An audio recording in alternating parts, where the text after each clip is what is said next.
They say every city has places that don't show up on maps, buildings that seem to appear only when someone desperately needs them, lost roads, dead ends that lead somewhere else. But this wasn't a myth.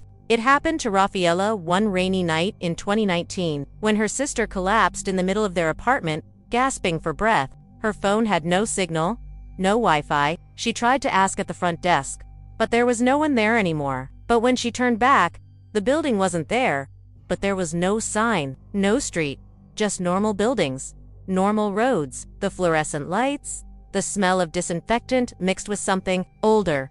And sometimes, when her sister talks in her sleep, she says names Rafaela doesn't know, old names, from the patient file, and always ends with the same line. They're still waiting in the basement, and no one, not even in city records, had ever heard of Santa Iris. She even posted about it online, but the replies were all the same. Urban legend, creepypasta, you imagined it, and what's waiting just out of sight? And tell us, have you ever seen a building that wasn't supposed to be there? Maybe it still is, just not for you. Just an empty lot overgrown with weeds and a rusted fence. No sign, no lights, nothing. She checked her GPS. It said she was on a residential street. No hospitals nearby, no emergency room. Or maybe some hospitals only open their doors when someone's about to cross into another world. And if you ever find yourself on a rainy night, with no help in sight, and a road you've never noticed before seems to call you, maybe think twice before turning. Some places help the living.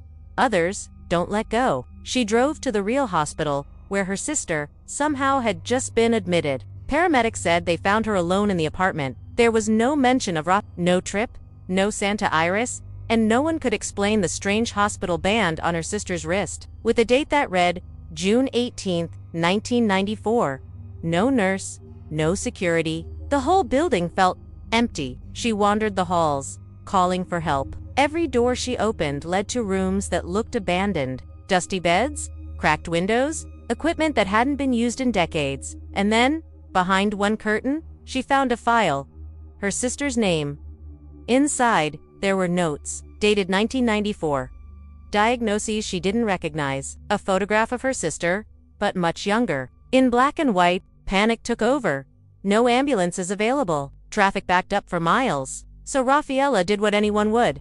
She grabbed her keys, loaded her sister into the back seat, and started driving. Rain pounding the windshield like a heartbeat out of sync. Every hospital she knew was either too far or reported as overcapacity. That S, when she saw it, a dim blue sign at the end of an unfamiliar road. Santa Iris Emergency, a place she'd never heard of, just a few blocks away. She turned without thinking. The street was narrow, almost like an alley, and she swore she'd never seen it before, despite living in that neighborhood for years. But the hospital? It looked legit. Tall, old-fashioned architecture with flickering neon above the emergency entrance. A nurse met her at the door before she even parked. No paperwork, no waiting, just a wheelchair and a soft voice. We've been expecting her. Rafaela was too stunned to argue. The halls were cold, long sterile, and yet silent.